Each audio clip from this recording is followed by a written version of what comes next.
The time being, I have been teaching these children who are here for catechesis, and now they are receiving their baptism, their communion. I'll ask them their names, and they will respond what they are. What is your name? My name is Alex. Okay, this is Alex Stanzio. What is your name? What is your name? My name is Sadiq. What is your name? My name is Desina. What is your name? My name is Desina. Your name? My name is Desina. Okay. What is your name? What is your name, man? My name is Ibrahim. Okay. What is your name?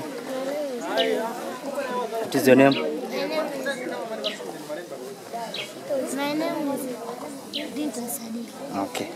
What is your name? My name is Bessie. What is your name? My name is Patricia Dex. What is your name? My name is Doriva.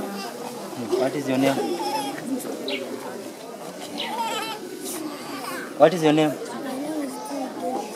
What is your name? My name is Christopher. What is your name?